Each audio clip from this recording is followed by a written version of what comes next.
Good afternoon, everyone. Welcome to RISE webinar number 2.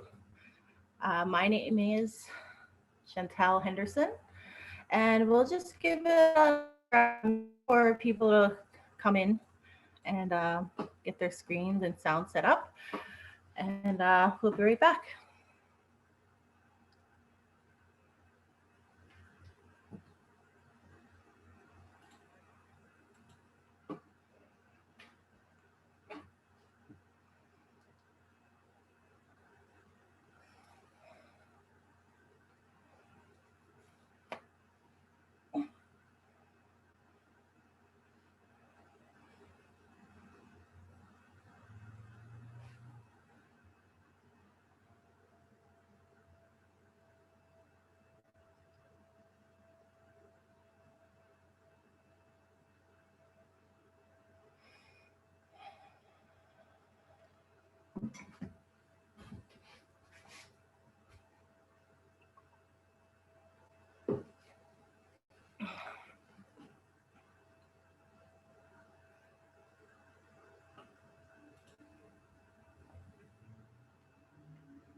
All right, so we're back.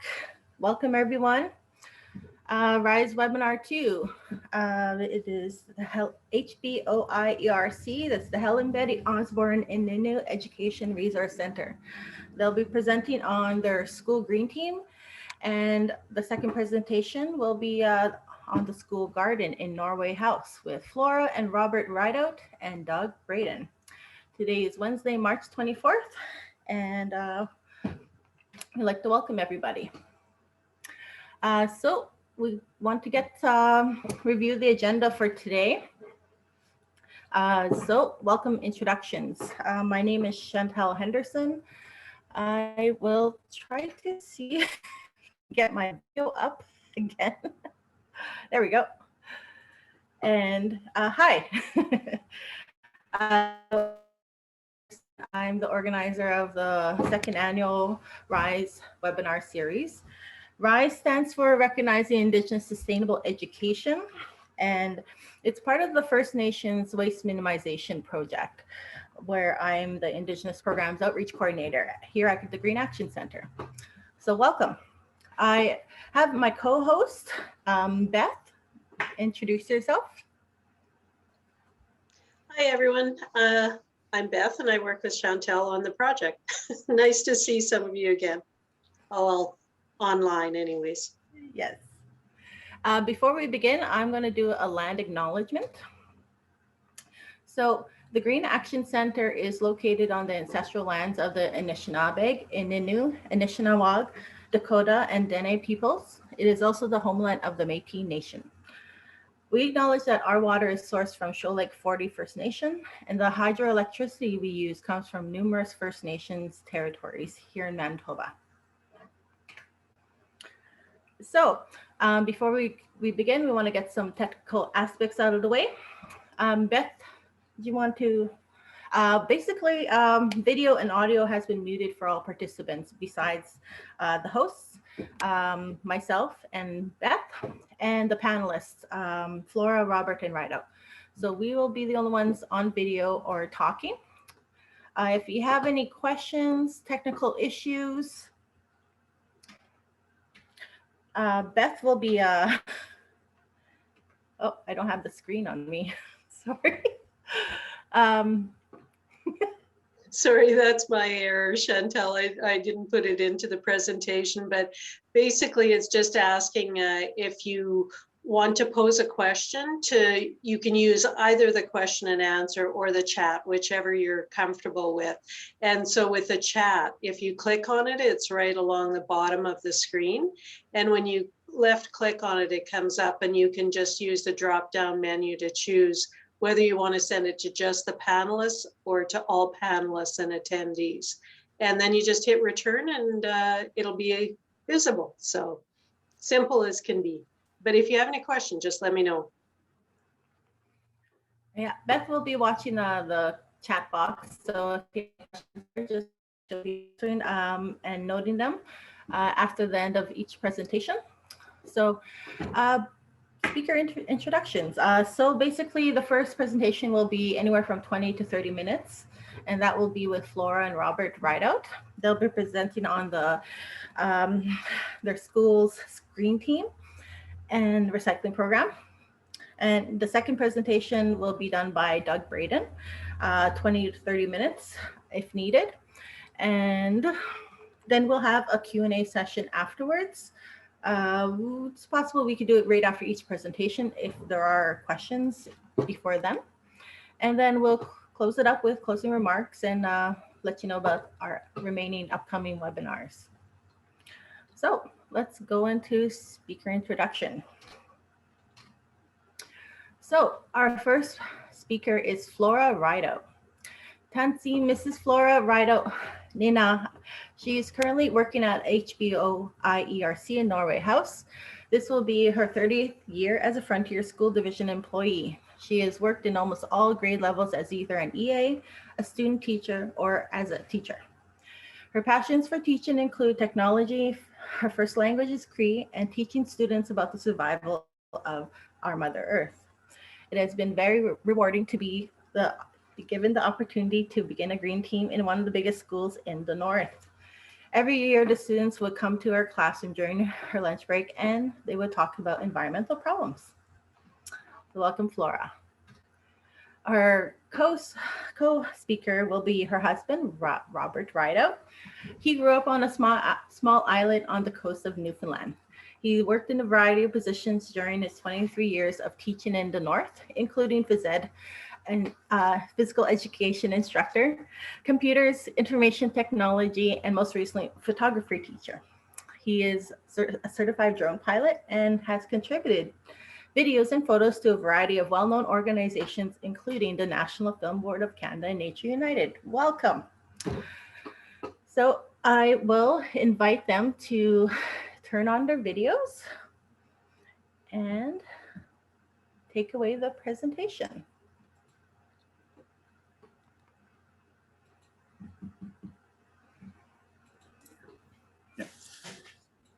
We can't see ourselves. Start my video. There we go. Nancy, hello. My name is Flora Rideout. I'm here with my husband, and we're going to talk about our school and our green team. The first video I wanted to show you, or we wanted to show you, was our green team logo.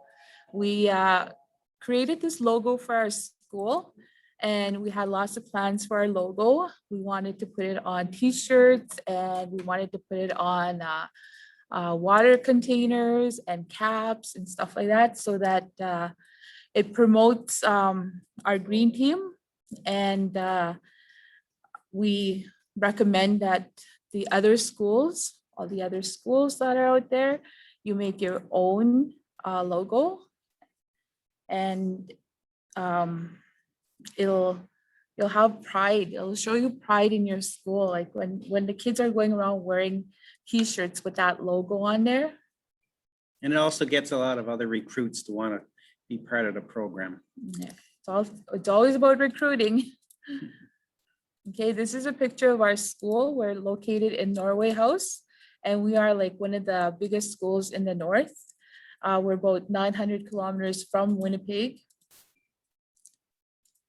When we first started our green team, we had about 10 adults, our teachers, 10 teachers, and a lot of them are still with us, and a few of them have either retired or they've moved away.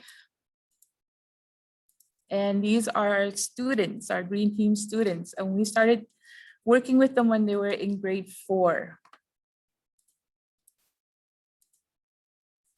This is us when we first started. The teachers that were in our green team, we had a day, Earth Day, and we decided that we were going to show the students how to start planting. We had lots of seeds given to us, And we went to almost all the classrooms in the middle years and the early years. And we just demonstrated, this is how you plant these seeds. And we got the kids to do it.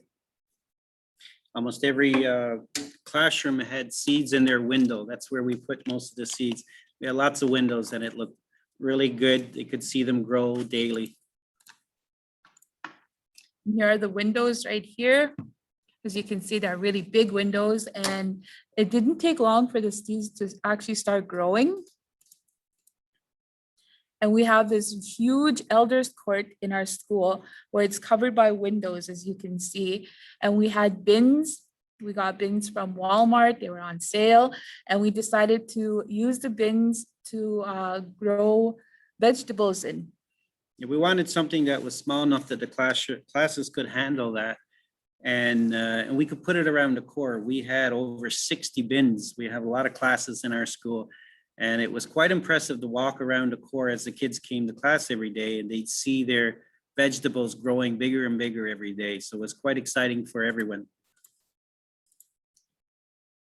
And this is when we harvested the vegetables, like after, I think we had them in there for all summer.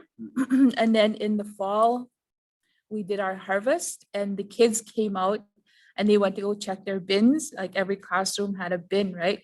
And they were really like excited to find carrots in there, to find tomatoes, to find potatoes. It was really fun to watch them. A lot of excitement generated. Yeah. And this is some of the things that we grew in there. And then we took the vegetables that we grew and we went back to the classrooms and we showed them the ones that didn't come to do the harvest. We showed them what actually grew in there, and they got a real kick out of the carrots that grew in the bins, because we didn't have a lot of soil in there. They kind of got all, they grew kind of legs, and some of them looked really funny. Mhm. And then we sampled our vegetables. We got the kids to sample some vegetables that they grew. And Food Matters came to our school, and they had a variety of vegetables, other vegetables that the kids could try out. And as you can see, a lot of the vegetables they did not like. But, you know, we told them, we said, well, just try it. Maybe you'll like it. And some of them did like them, but for the majority, they didn't. It was a learning experience. And this is the Food Matters lady, and she helped me go into the classrooms, and these are the younger kids, and they tried their vegetables too. And this is the garden that Doug will be talking about. After we did our bins, we inspired a lot of the teachers to start thinking about, like, what else can we do? What more can we do? And this is one of the This is the results. You know, grants were applied for, and we received them, and it just got bigger and bigger thanks to Russell Pierce, and Mr. Braden now is taking over in his absence. But it's pretty amazing to see what we've done with the grounds out here, and the amount of vegetables that's taken out yearly. For our green team, we gave them challenges throughout the year. And this is one of the challenges that we had. We asked them to bring in shopping bags, because we noticed that there was a lot of shopping bags, either on the road or at the garbage dump. And we asked the kids, well, collect the garbage bags and see how many we can collect. And sure enough, we collected a little bit over 1,000 garbage bags. And I think Walmart was doing a shopping bag challenge. So they took all the garbage or the plastic bags that we collected, and they took them in. And they gave us a certificate showing how much we contributed and took out of our landfills. And it was a really good, inspiring moment for the kids.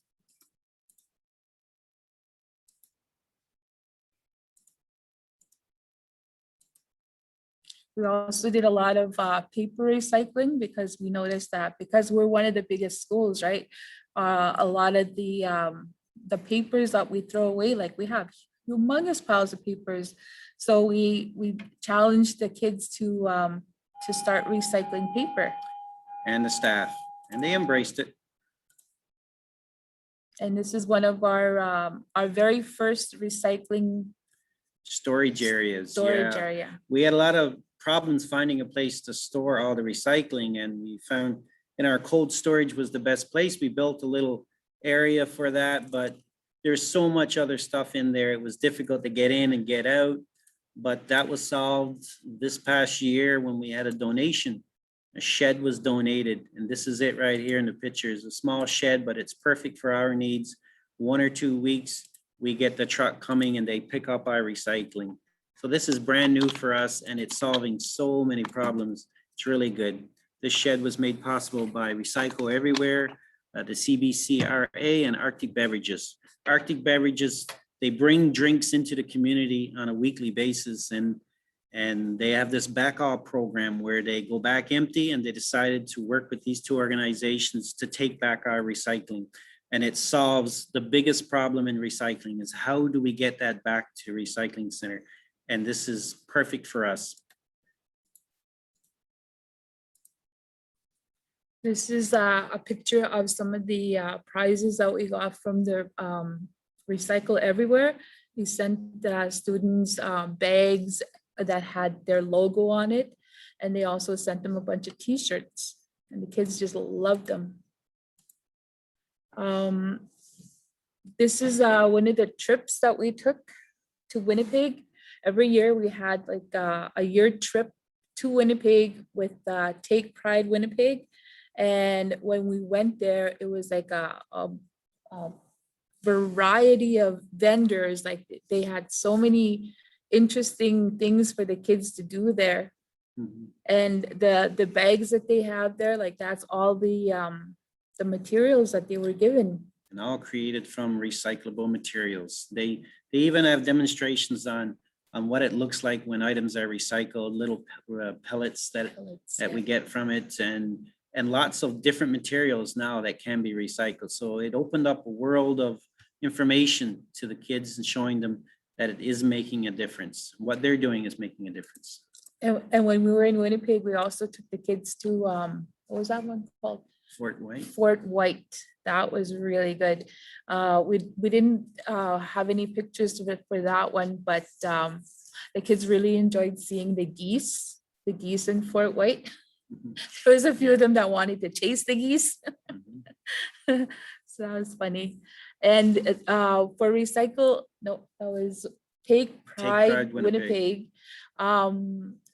What they had was a fashion show every year, and the kids had to make up their own costume or their own outfit made of recycling. And this is some of the projects that the kids did. One is full of tabs, and the other one has shopping bags. And this one here on the left side, he has like bingo sheets. A bingo shirt. Yeah, a bingo shirt. Very proud of it. I think his mom lost, but still, it counts. And when we went to Winnipeg, also they had the big event was over at the MPS Center. And the one time we were there, the mayor came and he did a presentation, and the kids actually had a little footage of themselves on the news because the mayor came. They love that. It was big.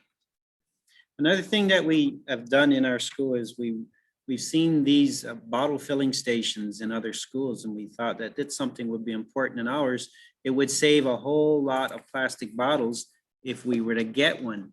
And these are the things that it's done for our school. It's free, and we have 3 in our school. The first one we fundraised for, and we almost got near the end, and then the school wanted it so bad that they threw in the last little bit of money. And then we hosted Frontier Games, and then Frontier School Division donated another one. And then our maintenance head, he found a grant to even buy another couple that were, one was given to our school, one was given to a local school. So we have lots of these around now. The kids don't have to buy water anymore. The water is cold, filtered, tastes great. And we recommend every day that the kids bring their own water bottles, which they can buy at the school and then refill it over and over and over. It saves so much in plastic that would go into the landfill. Some of the activities that we did with the kids, because we have to always kind of inspire them and entertain them. So we asked them to collect milk jugs. And this is one of the projects we tried to do. We tried to make an igloo, and we wanted the igloo to be inside our core. But because it got cold so fast that year, our igloo didn't actually come to life. Like it kind of went like maybe 2 rows, and then it got really cold. The glue wouldn't stick on the plastic anymore. And then I said, okay, well, we'll just save it. Maybe we'll do it at a different time in a different location. But the kids really did enjoy that, and they brought in a lot of milk jugs. Yeah.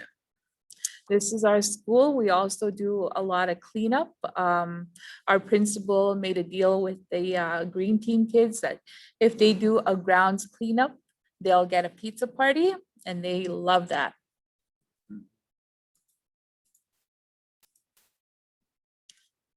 Something else we were wanting the students to do, the ones that we were working with, was to go around visiting the classrooms for them to do presentations on environmental issues. And they really embraced that too. They talked about when they went to Winnipeg, the clothes that they made. And we used a lot of the prizes that we got from what was that? Recycle Everywhere. Yeah, I think it was a bunch of bags. The green bags are from Recycle Everywhere. And they won t-shirts for listening and answering questions about the presentation. Mm-hmm. Our students are leaders, and if they can promote it, if they can talk to each other about it, then we know that we're making a change in the other students. And that's what they were. They were our leaders, our school leaders, and they represented it well. This is a YouTube video that we put together, and we're going to show it a little bit later, show a bunch of videos a little bit later, but we're having a few issues with it now. So we're going to skip this one till the end, but we will get to it. It's a video that we created ourselves with our students, and they had a lot of fun doing it. And we'll show you at the end. We wanted to, because our school has like 3 different sections. We have the early years section, and then we have middle year section, and then we have the high school. So we actually wanted to combine all 3 of them. So we kind of gave them little tasks to do. For the high school, they did a lot of research on recycling, and you can see that 2 high school students there. And then for the middle year students, we wanted them to make posters about recycling, and they're making a poster here and putting it on our recycle bin so that the other students actually know what to put in there and what not to put in there. And then the earlier kids, like we did a lot of arts and crafts with them. Mm-hmm. And this is some of the t-shirts that we wanted to create with the students with our logo. Something we're working on. And this is a pledge that we created. We thought that if we're going to make a real difference to the kids, we're going to have to emotionally get them attached to the idea and show them what it's all about. So we had created a pledge here where they sign it, date it. We printed off a certificate that they can take home. We take a picture with them. And we made 3. This one has our HBO Green Team logo on it. And the second one here is just a different design, again, with the logo. And we thought we put this on our website, which I'll show you a little bit later. And we even created one that's just generic that any school can download and use in their program if they wanted to start a green team. So again, we're trying to get them attached to the idea, show their parents, and get really proud in what they do here. So it continues and it doesn't just stop. So here's a picture of our students edited here. There's the pledge. They have their sheets up, very proud. and post it in the school like that. And our future goals, and working with Mr. Braden here, we were looking at doing beekeeping before COVID hit, and we went to a few in-services about it. Some local communities did start to do this. So we were looking at the pros and cons of it, seeing whether it was viable in this community, in this school. And we were close to it, but then things changed for everybody. We were looking at composting as well. We had done a lot of research. We had certain teachers who did the research in it and came back and presented to the group. But again, we haven't really started that yet. That's a future endeavor. And we looked at possibly having strawberry fields here. The kids would love it. But again, that's something for the future if it continues. And why we recycle, again, we're trying to touch the hearts of the kids and the parents so that they'll be invested into this. So we're into lots of posters showing different parts of the world. Our kids live in the most beautiful part of the world, we think.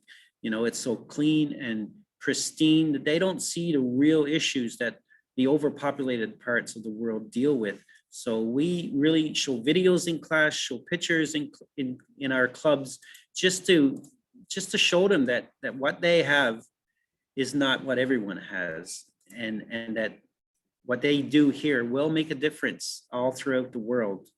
By one student at a time, we can make a difference here. And again, this is a video. I'm going to skip it till the very end. And then we'll show you that video. Again, the videos are touching, emotional. It sets the point. It shows all the different things that we're doing wrong. And at the end of it, it shows us that we can make a change, a positive change. So that's what we're trying to spread here. And this is our school's website. We've spent hours and hours adding different content to it. And so what I'm going to do now is switch to the website, and hopefully you guys can see that.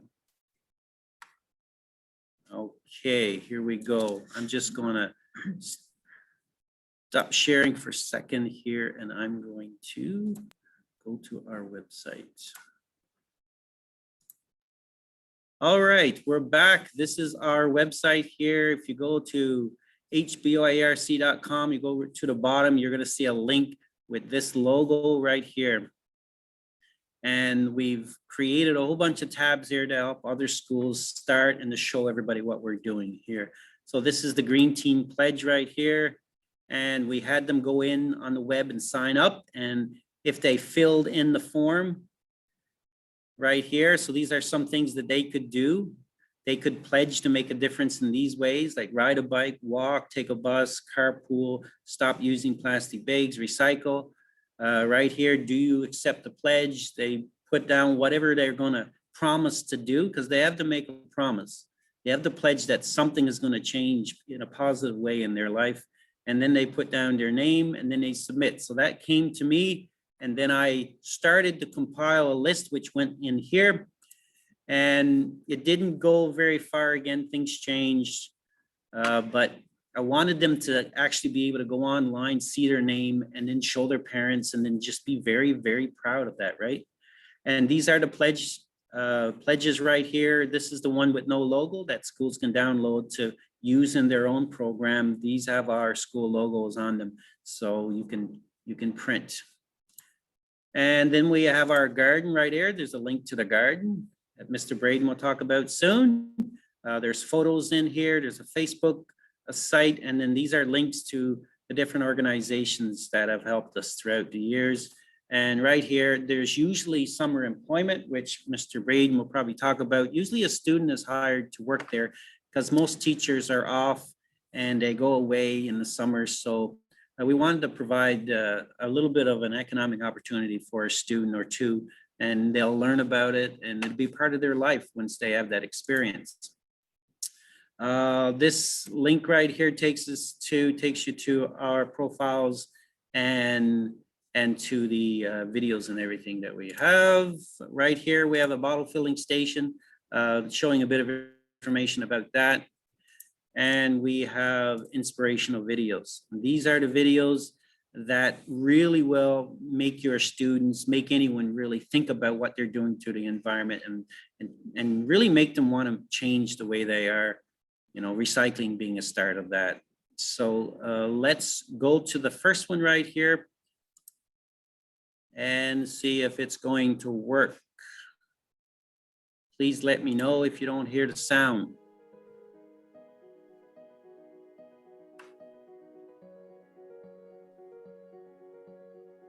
Sounds good, Robert.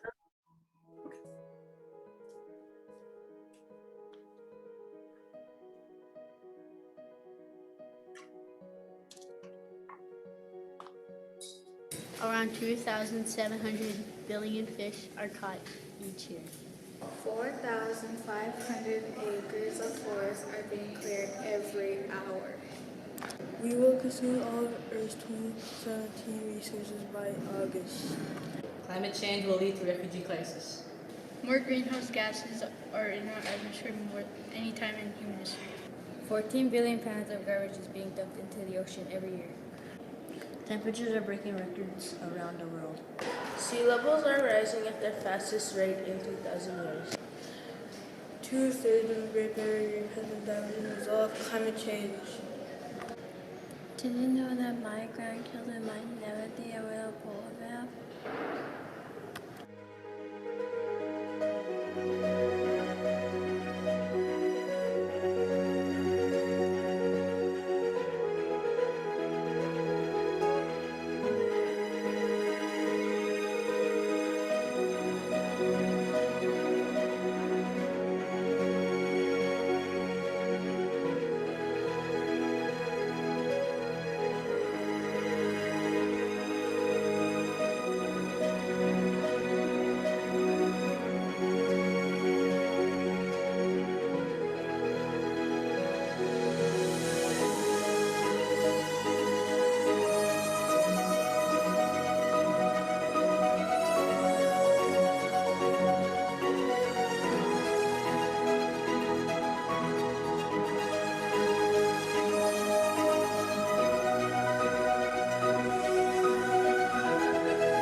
Okay, we are back. Hope you enjoyed the video. Just make sure that we don't start another one here. And we are going to go back to our presentation. And again, let me know if you are not seeing it. Is this the one right now?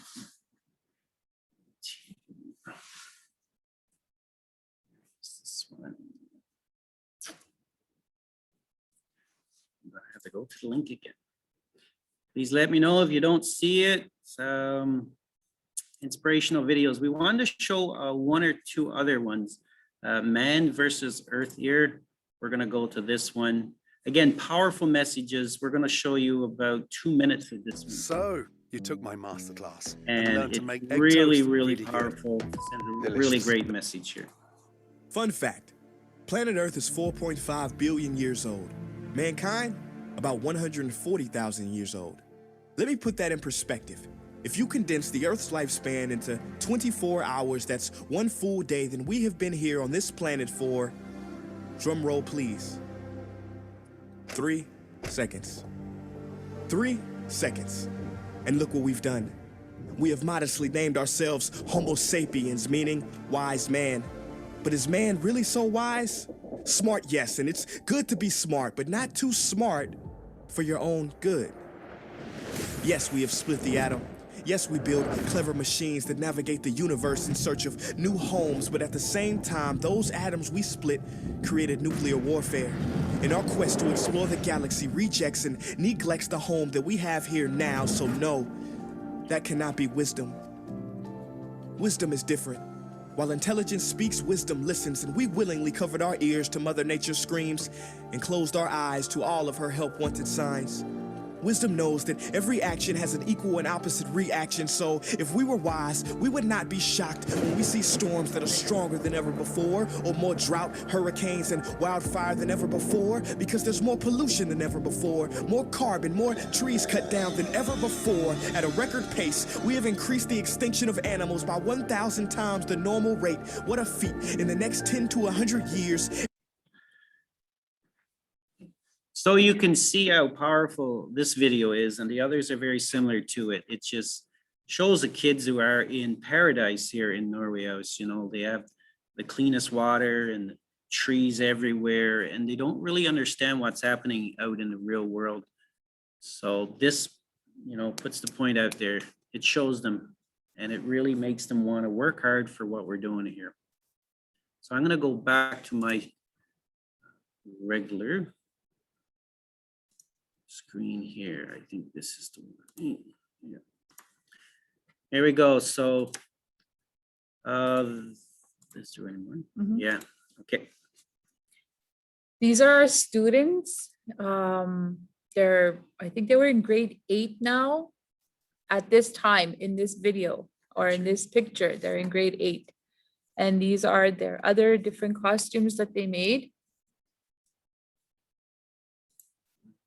Okay. Can you hear us now? Go ahead. Okay, so like I was saying, these are our green team students, and these are the other different shirts that they made for Take Pride Winnipeg. And we are done. Thank you very much. Here we are. That was all the slideshow.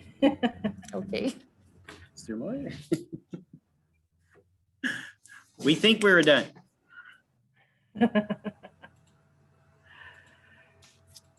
Okay. Let's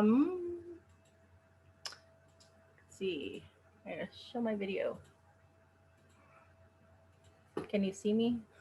Yep. You can see me? I can't see myself.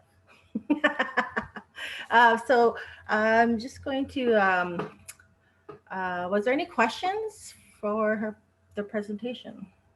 The only one that we received was asking about whether it was being recorded. And so, yes, it is being recorded, and we'll be posting it with the other webinars on our YouTube channel. And so, yes, there's a comment, Miigwech, Flora and Robert, inspiring. So yes, that was an excellent presentation, really great. And it's nice to hear, like, you presented at the 2019 Teachers Conference, the RISE Teachers Conference. So it's interesting to hear the new things that you've got going and the expansion of some of the other programs. So you're still going gung ho. Yes. Thank you. Okay, great. So thank you, Robert and Flora. It was a great presentation. I enjoyed it. I really liked the videos, and especially the pictures and images. The logo is amazing. So if there's anything else, we'll move on to Doug's presentation. So I'm gonna share my screen. Oh, that's yours, sorry. Hold on.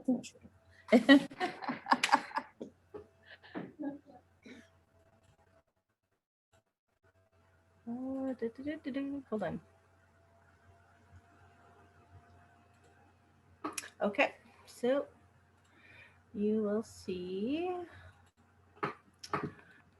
Okay, so Braden. Doug teaches grades 7 and 8 Indigenous Studies and grades 6 to 8 outdoor education at HBOIERC. He started teaching in Norway House in 2004 as a business education teacher. From 2006 to 2010, he was the career guidance counselor. Doug is originally from Norway House and returned in 2018 after being away for 8 years. He has 4 grown children. Doug became involved with the HBOIERC School Garden back in September 28 under the mentorship of Russell Pierce, who was vice principal and garden lead. In the summer of 2020, Russell retired and Doug took on the role of garden lead and carried on with a small group of dedicated volunteers who share his passion for gardens. So welcome, Doug. Take it away.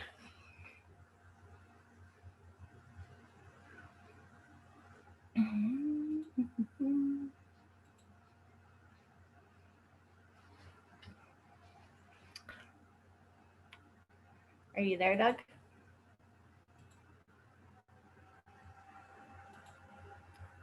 I wonder if they realize they're on mute.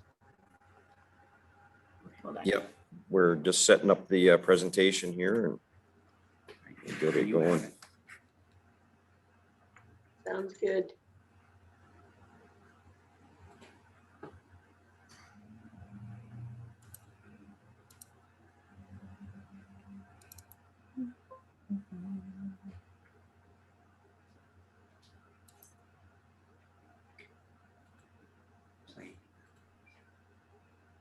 So let's start. This video Should be, yeah.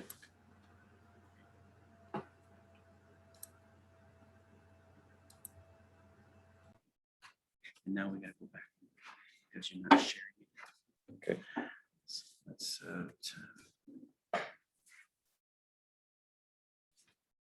zoom in. And we are gonna go there and share that. All right, great. Now we're set up. Good evening. As mentioned, I'm Doug Braden. I've been at HBO here for a number of years and connected with Norway House for quite some time. But here we have a shot of the school in the background and the garden in the foreground and a shed that's probably about 3 years old or so, with a greenhouse on the south side of it.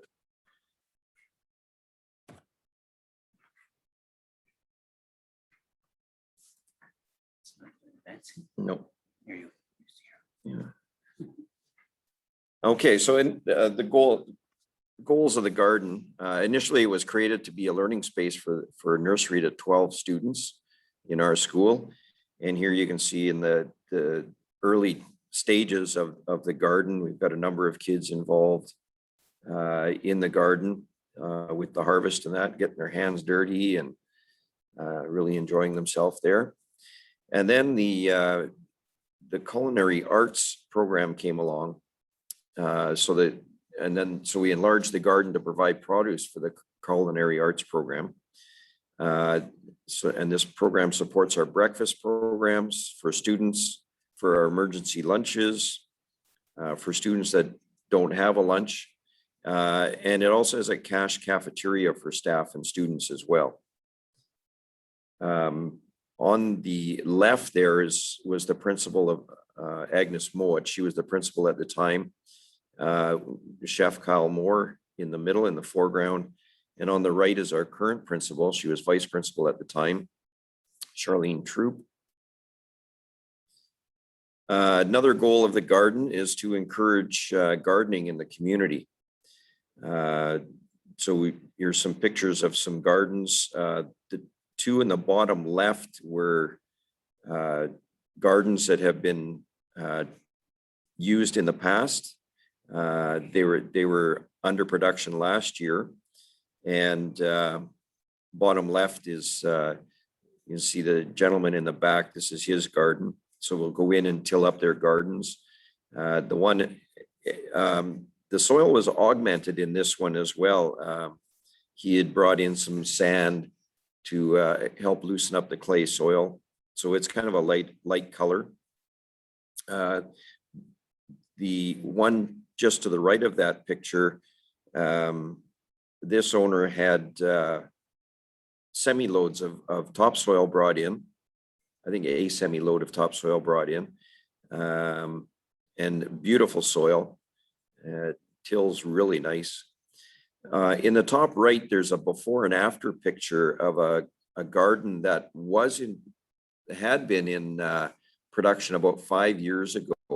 And so we kind of resurrected part of it anyways. This isn't the whole garden. It was quite a large garden and we only did part of it. The soil has not been augmented at all. So it's fairly heavy clay, but it may get a little bit of more care this spring. And the bottom right is a garden that was started. There used to be a garden in this spot, but this is going decades ago. Just about every household had a garden in the community at one time. And so we're trying to resurrect some of these gardens in the community and get people interested in garden. It's almost a lost activity here. There's just a shot of our culinary arts kitchen, and we got some students and staff preparing the meals in the kitchen. Fairly modern kitchen. And this is the cafeteria. So the produce from our garden supports the school breakfast and lunch programs here. It's able to supply produce to the culinary arts program well into November. We feed 1,300 students and 200 staff. And this is the area where they select their hot or cold meals from the lunch counter in the cafeteria. We serve breakfast and lunch here in this location. The kitchen is just behind the wall you see there. In 2018, we had a community harvest. So the school did harvest some of the produce itself, but we didn't have anywhere to store all of the produce. So we invited the community to come out. And you can see here, there's people of all ages. There are more pictures coming up, but there's people of all ages and young people in there with forks and digging things up as well. We had an announcement on the radio for people to come at 1 o'clock. And we got here at 10 so that we could dig up the potatoes and have them dry before people took them home and knock some of the soil off them. Well, there were people waiting when we got here at 10 o'clock in the morning. So it was, there wasn't much left at 1 o'clock. It was pretty much gone. There's some more shots. People of different ages out here, some elders, youth, and parents. A few more shots. We have a tractor. We call this our tractor. It's a two-wheeled tractor. It has a number of different attachments to put on it. We have a tiller. We've got plows. We've got, in this case, was a potato digger, and we were using it to dig up potatoes that day as well. Besides people using forks and so on to dig the potatoes.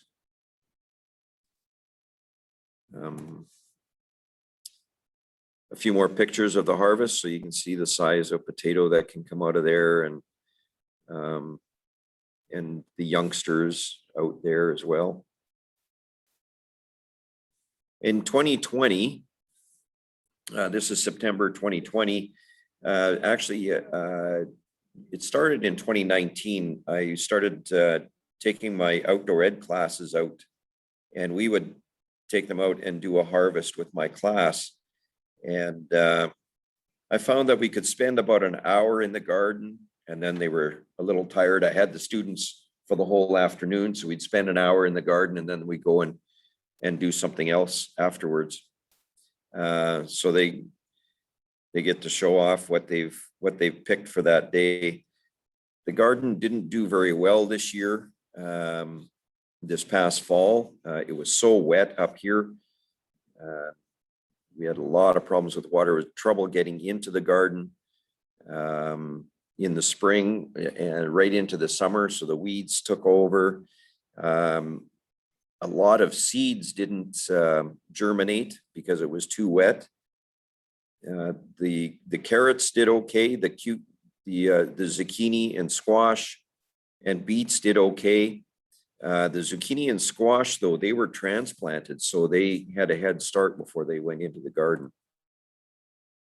Here's some more pictures of students and what they picked in that hour. They usually pick one of these bins. These are the bins that were recycled from Robert and Flora's initial gardening project in the elders court. A few more students, some of the vegetables that were washed up. afterwards. We would bring them to the culinary arts kitchen, and they would take care of them from there. So they would wash them up.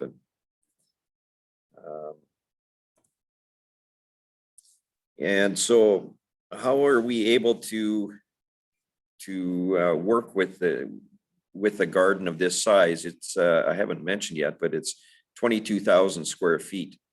So it's a large, very large garden. And volunteers play a big part, basically staff volunteers. We have students, not so much in the spring. We haven't had them involved in the spring. COVID saw to that this year. We didn't, our school was closed in the spring. We hire a summer student. Well, we like to hire two, but this year we only had one to do the weeding and so on, and healing of the potatoes. We have some visitors. So the second photo in the bottom is Damian Larenchuk from Fox Lake. He's part of NOFI, the Northern Healthy Foods Initiative program. And he came out with his partner, and they got to test out the tractor and see our garden. But most of these people in these pictures are staff volunteers. And they look after, some sort of take control of different things, like the greenhouse, or some are involved in all aspects of the garden.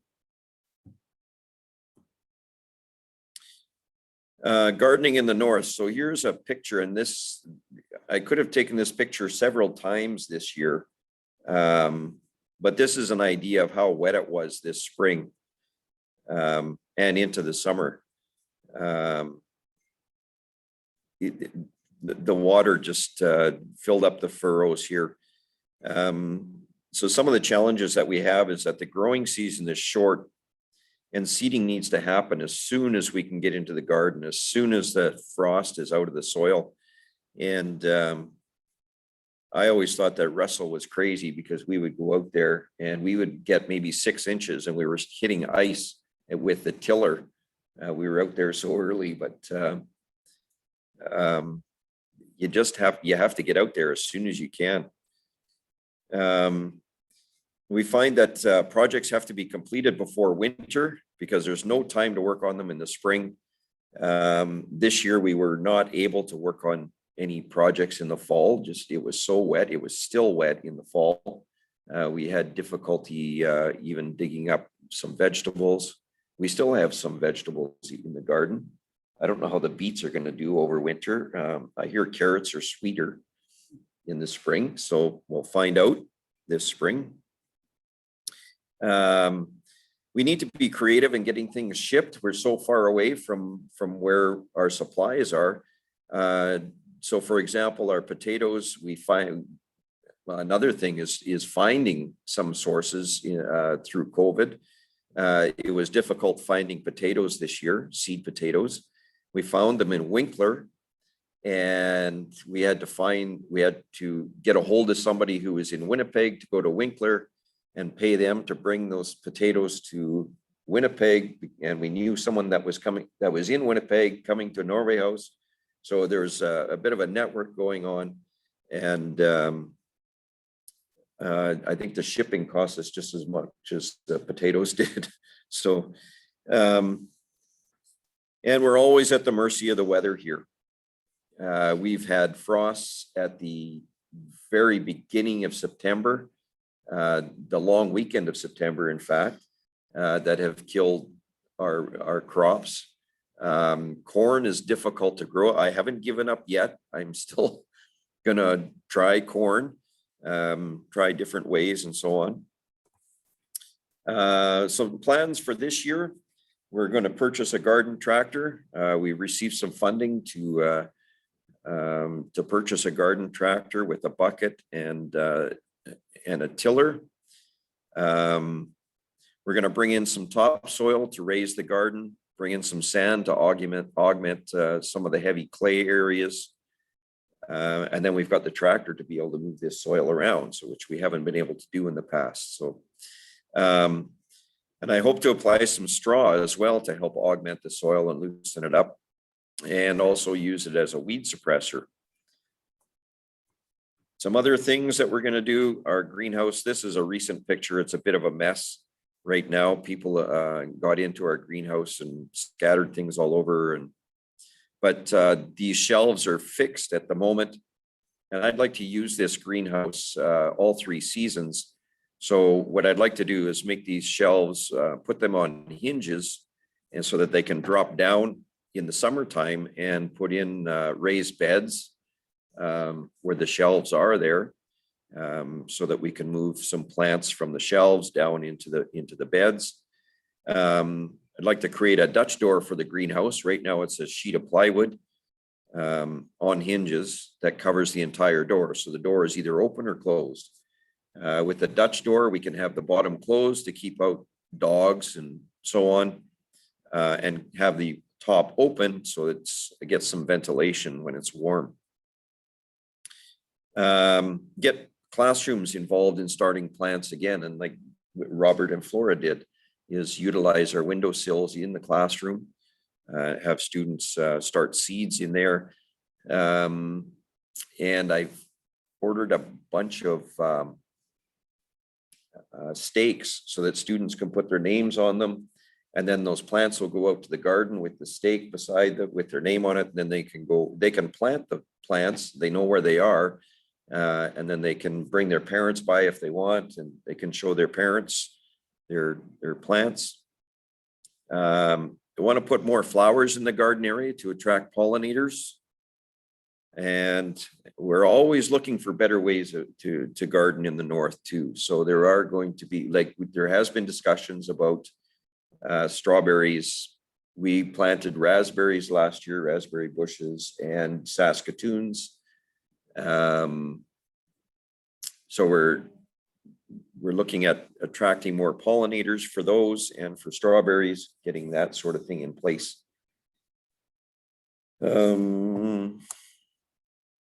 And some helpful organizations, and I'm sure I'm maybe missing a couple here, but we couldn't accomplish what we have without the help of some of these organizations. Northern Manitoba Food, Culture and Community Collaborative, NMFCCC, the Northern Healthy Foods Initiative, Food Matters, Northern Association of Community Councils, and Make Way, which is formerly Tides Canada. So these organizations and the people that work for them are amazing. They're super, they're a great resource. They can help you secure funding. They can help you source information, put you in touch with people in the know, and so on. So it's good, and it's really starting to develop an amazing network throughout the province here too. There's growers from all over the place doing different things, all over the north, and all sorts of First Nations involved.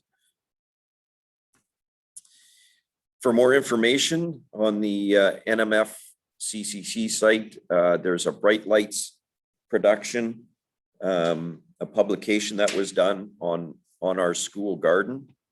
So you can have a look for that publication on their website. Facebook, HBOIERC Garden is the name of our Facebook group. You can find more information there. We use that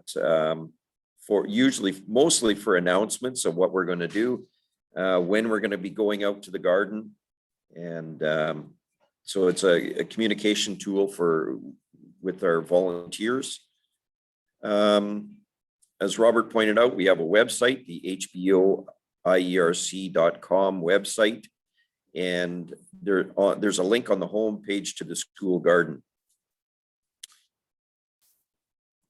And as far as questions, there's my name as well, my email address, doug.braden@fsdnet.ca, and my phone number as well. And that's my cell phone, so you can text. text or call there. So are there any questions?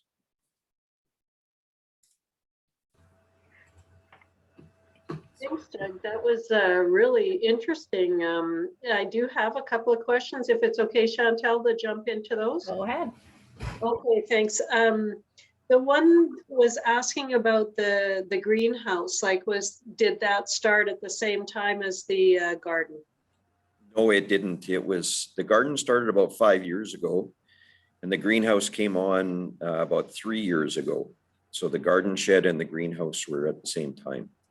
And was that because, I'm just thinking for myself here, was that because of the short growing season that you found that you just had to get something started earlier, or what was the motivation? Well, the greenhouse was before my time, but I would assume that that's part of it. And in a lot of places, tomatoes down south are even started in a greenhouse before people put them in their gardens. So yeah, for sure. Yeah. Well, and I liked what Robert and Flora were saying about having the seedlings too in the windowsills of the classrooms. So, right. And I didn't know they did that before. That's something that I learned today too. So I learned a few things from their presentation. Well, and I think Robert kind of put you on the spot there about composting, but it does seem like a natural next step. With yes. The garden and the cafeteria and Yeah, it does. And we have been looking at it. I do have concerns with a number of things though, like even last year planting the raspberries and the Saskatoons is, we're putting food out there for bears, and we do have bears that walk through here periodically. And so you put more food out there for them and you might get more bears. And with the compost, we would have to have a secure area to keep the dogs out. I would imagine they would be digging through it. So we have to really think about what we're doing, and that we're not putting the students in danger here as well. It's a different aspect of composting that we don't always think about in the South. So, but we had a webinar yesterday with Andrea McKay Mason from Fisher River Cree Nation, right. And they're just starting up composting at their school, and that's exactly what she was trying to deal with, was the issue of dogs in particular, but the same concerns about students. And so they're looking at some fencing for their compost area. I don't think it'd keep a bear out, but it'll help keep dogs out. Right. Yeah, we have looked at straw bales. Sorry, it was also suggested using straw bales around the compost to sort of, I guess, filter the smell so it doesn't attract wildlife. Oh, okay. Right. Well, we got dogs hanging around the school here all the time with the students and stuff. They, any leftover food that they have that they bring from the mall or whatever, they just throw aside, and the dogs will eat it. So even that attracts the dogs. So the dogs hang around here anyways.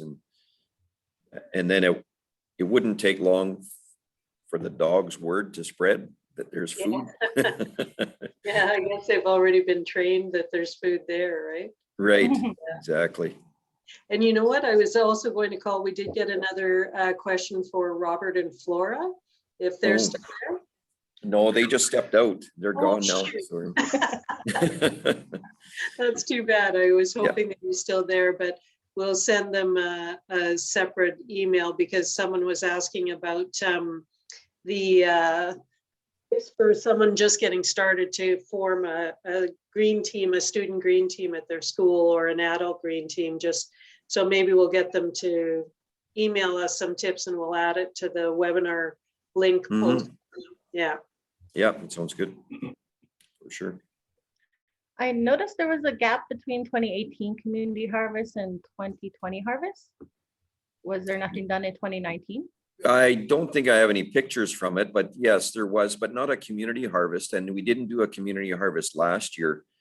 I think what Russell started doing was saving the food for the school.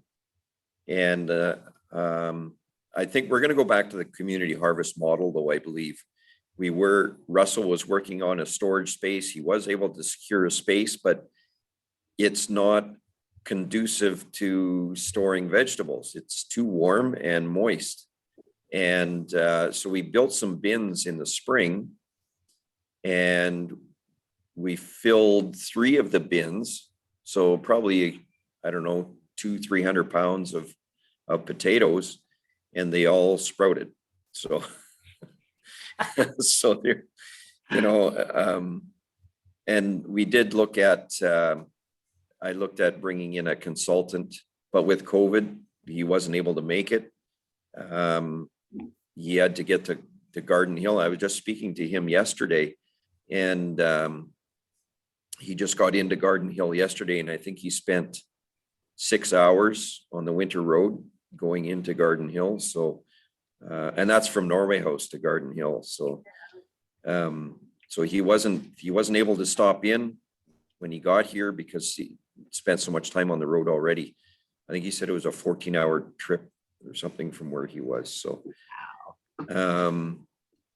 and everything would have had to have been spent by the end of this month. And so the room would have had to have been built, and everything would have had to have been purchased. And he didn't even have a look at it yet. And we still would have had to go through the process of asking the school division if we could build this room under the school. So, so that didn't happen. We were able to secure that grant, a $25,000 grant to do this, but we weren't able to use it basically because of COVID. Have you looked at building root cellars? Well, that has been put to us, but our ground here is so rocky, we can't put in a root cellar. It's not deep enough. The soil's not deep enough. Oh, and Robert and Flora just came back. So if you had a question for them. Great. Yeah. Well, although were there other questions, Chantel, for Doug, or? Oh, I didn't see any. No. Okay. No, Robert, we had a question after you and Flora left about any tips that you would share with a school that's just thinking about setting up either an adult or student green team, kind of how to get going. Because both of you and Flora mentioned about recruitment being quite the area of focus. Yes, it's not real difficult. Just getting the kids interested in it is the biggest part. And we were lucky to have certain organizations donate money to the program where we could give them prizes for different things that they did. Yeah, I just took back all the prizes. I brought them with me and I forgot to share them. But we bought like a bunch of books. It's kind of like science. They're based on like animal books, you know, different sea creatures, and the kids really like that. If you have like a wolf and a fox, like who would win? Those kind of, you know, those kind of books, right? And of course they'll do anything for like erasers, pencils, you know, stuff like that, little prizes. Yeah. We find that if you can target the younger kids first, they will do anything. They want to join it. You know, they love it. They're excited about it. The thing about the younger groups is that they're more playful. It's hard to get them to do the work. Like when we're recycling, okay, we're going to take this recycling out and move it over here. Now they want to run, or they're not interested in the work part of it. They're interested in the play part of it. But it's getting them mentally, you know, engaged in it and loving it. And then as they get older, then maintaining that, I think, is the big problem with us. Our own son was part of this. And as he got into grade 8 and 9, it was kind of embarrassing to be going around collecting, right? So, and it was really hard to get him to see the significance of it. But we did, we pushed, and he stayed in for as long as. Well, the trip, that big trip to Winnipeg was a big incentive, right? Like once we said, okay, we're having a trip to Winnipeg and here's the criteria, you have to come to all the meetings. Like, oh, they came to all the meetings. Yeah, they really loved the trip. We went to the zoo, we saw polar bears, things that they've never seen before. it's a lifelong experience they'll never forget, all because they helped out with the green team and they made a difference there. So it was exciting times. We loved it and the kids really appreciated it. We wanted to do Earth Rangers. Earth Rangers has lots of little prizes that they give away, right? Yeah. And we really wanted to do that. We signed up one person so that we could kind of have a feel of what was needed and what they wanted. And but then COVID hit, you know, around the time we were trying to push for that. But we did do Envirothon. Yes. With the kids. We went to the PAW and they loved it. There was a new movie that was coming out that time. Remember that movie? And we told the kids, okay, you come to Envirothon, it's going to be a lot of work.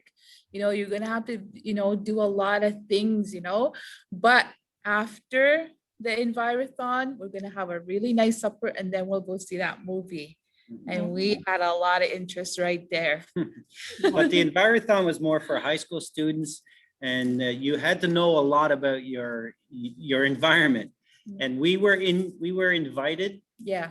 We were grade 8 students mostly, and they were invited just to see how they would be able to do it, whether they could learn from it and get some experience. For the next year now, you know, they'd be a real big part of it. They wouldn't be so nervous. Yeah. So they really enjoyed it. They learned a lot. They learned what scat was. Yeah. Right. Our son came back. Scat is everywhere, right? So it's a different word that they could use, but they got to touch and see fossils, different kinds of fossils, and different kinds of fish that they'd never touched before. And there was lots of stories. There was lots of interaction between them about it. So they really enjoyed it. It was a good experience for them. Right. And that leads me to wonder, so you started an adult green team first. Was that just to get some initiatives started at the school and then you started the student green team? Yeah, we wanted, because we knew we weren't going to be able to do it just ourselves, right? We knew we needed help. So when we started the garden, we relied a lot on the adult, you know, teachers. Like they came to a lot of our meetings. We kind of figured out how we were gonna set it up so that the kids could plant, right? And you saw in the video there, the 2 teachers that went around, that was. And when we filled up our bins, because we had to go get soil, we had to get gravel and some smaller rocks and everything, there was a procedure for filling them up so that they would drain properly and everything, even put holes in the bottom so they didn't fill with too much water. So a lot of the adults had to go out, get our personal vehicles and fill them up with all this stuff. So they put a lot of time, a lot of effort into it, but they can then go back to their class and they can really push it in their classes. And the more teachers that were involved and engaged, and the more wings were involved, right? The more students were involved, and that was the best thing. And even right now with the recycling program, a lot of teachers, not everybody, but most of the teachers have recycle bins in their classrooms, and they are doing their part. So they bring it to me and then I take it out to the recycle shed. We're also doing a big part of home recycling. We can't handle the entire community. I wish the community would actually build a place where it could go and then arrange for it to go out to Thompson. But it was a big thing getting all that done, and they did a great job. Yeah. And we're taking in more from home now because it's cleaner. And that's an issue with the school, is that our students are so used to throwing regular trash, you know, away into our bins that it's hard for us to keep them out in public areas. So that's another issue. So what we've been telling the teachers is that keep the recycle bin next to your desk and monitor everything that goes in it. And tell the kids, you know, daily what should and shouldn't go in it. Then it's kind of clean, because we have a big school, but there's a big population, like Mr. Braden said, 300 plus students in the school, right? Oh, sorry, 1,300 students, you're right. 1,300 students, 300. That's a small school, isn't it? But we're huge, right? And it's a big endeavor to do, but with the teachers' help, it's great. And I was telling my wife here that if we start out in the young grades and teach them what can and can't go in there, as they go up through the grades, then we won't have these problems. And now we can put the bigger bins out in public areas and collect it there. And the problem in our school is we don't have a place where we can actually clean it. So we have to get it as clean as possible when it comes. Throw out all the water, throw out all, like, they're not allowed to have pop in the school, but they sneak it in, right? But any container that has anything in it should be clean, and we're unable to do that just because we don't have a space for it. So, so maybe that would be something in the future that we could create. Especially, it's possible that we might be getting another high school in the future in the community. If that happens, then now there'll be more space in this school for us to actually have those kind of programs and have a space where everybody can do their job. So it's exciting in the community. There's lots of new changes. We're hoping they'll take our lead and actually create a recycling program where it goes out because it's making a big difference there. And I think that we should be continuing it on a bigger level. Yeah. Well, I just got one more comment about the grants that you guys, your school seems really successful at getting different grants. Any tips you can give there? Any tips? Mr. Braden is the grant king. Oh, so you have to have a grant. No, I can't take much credit for that. It's the people that I work with at Northern Manitoba Food Community Culture, Community and Collaborative. They are awesome people to work with. And I don't know. And it's kind of a large group now. There's a lot of grants go out. And I was fortunate this year to be on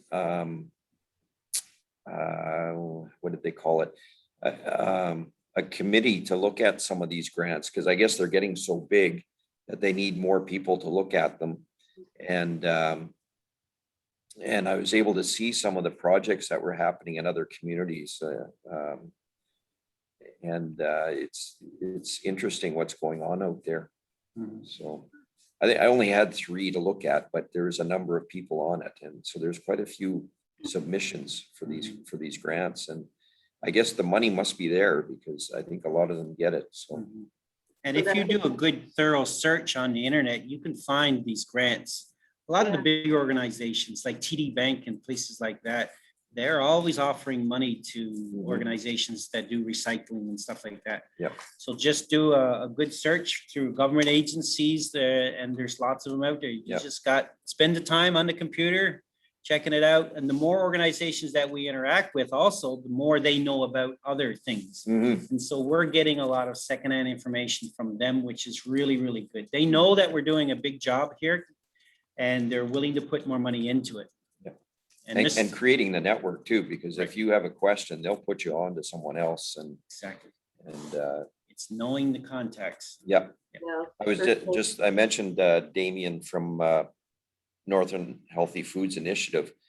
I was just in conversation with him the other day, and he's looking at bringing a few people here this spring to do a garden work thing, and then we may reciprocate that sort of thing and go up to Fox Lake. And I figured if we're going there, then maybe, well, Leaf Rapids is out of the way, but Leaf Rapids is another place. I just learned this year, it's been around for a while, but Leaf Rapids has someone in the school, the Frontier School Division has a gardening person. The division has a gardening person. I just realized that he was with the division and not just with the school. So we received some seeds from him this year as well to get students gardening. And Grow North, I think, is what they go under. Well, before I forget, Doug, one of our attendees put in the chat box that it was a great presentation, some good tips, and that they want to get going first time this spring. So the presentation was very timely for them and helpful. Okay. Well, hope they have a good spring. It's a lot of work to get started. No kidding. That's the gamble with gardening, right? Yeah. Yeah. Yeah. And something I didn't mention, I guess, is I think in the community, we're up to about 35 gardens now, somewhere in that range. So I'm hoping that we'll probably even get more than that now that I've got a tractor and can get around, maybe schedule some more things. And then we work with the band as well. So the band will collect names and then we go out and do that. Hopefully the tractor gives me more time to get to more gardens. Because this spring was crazy. And another idea that we've thought about and what we've done ourselves is we live in frontier housing. We have very little space to put a garden. So what we've done is we've built small 3x5 little plots there, or boxes that we put the soil in, and we grow carrots. Last year we grew carrots and we were pulling carrots out of that for 2 weeks. Oh yeah. So as we want a meal, we go get them. Right. And I think if the band or if people were interested and knew about that, just making a small little box for themselves, kids would love to do that, right? And then weeding is so much easier. Yes. Because it's raised up a little bit. They can look at it every day. So we're looking at doing potatoes, making 4 boxes this year. And last year we just did 1, but doing 3 or 4 boxes, doing different kinds of crops. And again, it can be removed after. You're not destroying a garden, the grass, right? Especially when it's not really our property. So a lot of people do that. I know the Kandapas do that. Other teachers do similar stuff like that. So there's something that we can push from our end and other schools can do as well. Start small and then let it grow. That's what happened in our school. We started small and then we watched it flourish and people love it. The best tasting vegetables are ones you do yourself. Yep. Right? If you compare what you buy in the store and what you get yourself, it is so much better. Yeah. Definitely. I usually let the students have a carrot when we bring the vegetables in from the garden, and of course they most of them love it. Like they couldn't believe that you can eat right from the garden, wash it off a little and eat it, right? As these students turn to adults, I can foresee lots of gardens in the community. Yeah, it's going to come back big time. Did you mention the hydroponics building? No, I didn't. Okay, that's a major thing. Yeah. There too. Yeah. So I don't know if you're interested. Our community has brought in an hydroponics grow-tainer. I think we may have been offered that before, but we weren't in a position to do it yet. But the community is doing it, so they're growing a bunch of vegetables. They're leafy vegetables, right? Yeah. For salads and everything, and they're selling it to the northern. So it's growing lots. In the beginning, they used to give it to us. They used to ask community members, "Do you want to come for some free?" Just to get them interested in it, and it's so tasty. So fresh, and it's hard in our community to get fresh vegetables because if you don't get it early when it comes in, within a day or two, it's already starting to wilt and it's not good. But this was the freshest, best tasting stuff that we've had in the community. It's really good. Right now, I think they have 2 grow-tainers, like they're 2 seed cans put together. And they're well, this was almost a year ago, probably. They were looking at expanding it. So they were going to add more to it. So. And they train community members to run it. Yes, community members run it. Yeah. We're thinking of having another webinar series in the fall. And so it sounds like a good presentation topic. It would be. Yeah. We could get some pictures of it and go through and ask them. Yeah. And then we can show you what it's all about. Or you can even do a tour. Just hold up. We could do a digital tour. Yeah. Do a video. Yeah. We can set it up. We'll do it live though. But any community can do that. That's great. Yeah. Any other questions? No, that's all I've got. Yeah. Thank you again. Really, 2 really great presentations, and kudos for everything you're doing. It sounds like a lot of work, but a lot of fun too. Oh, a lot of volunteers help out. There's a lot of volunteer hours. There's a lot of people who give up their weekends and their evenings to do stuff. Yes. Yeah. Mm. Yeah, you can't do it without them. Yes, we just got to get the kids involved in it more. Yeah. Yes, All right, thank you. thank you. All right, thank you, all three of you. So that will conclude our presentations for today. I will share my screen. We have some following. We have three more four more. So tomorrow we're actually going to be doing a waste audit demo with my coworker Joseph Gubert at the Green Action Center, and he will be doing a live demo with the assistance of Colleen at 11:30 till 12:30. So make sure you tune in then. Register if you haven't had a chance to. There is also webinar number 4 coming up in a couple of weeks on April 7th from 4 to 5:30. It's going to be a climate action panel with special guests. We have about 5 panelists confirmed, and they will be talking about a variety of their work related to climate change and how to take action. Webinar 5 will be Thursday, April 8th from 12 to 1, and it will be focused on outdoor education in Wayway Sakapo First Nation with Eric Mentuck, who is putting taking it into action in the community with the youth. So tune in then, register. Eventbrite will send you reminders leading up to the event. We have a 6th and final webinar, and it'll be focused on land-based education. We'll update those dates and times when we get that confirmed. So otherwise, thank you for participating and attending, and we look forward to you at our next webinars. Have a good day.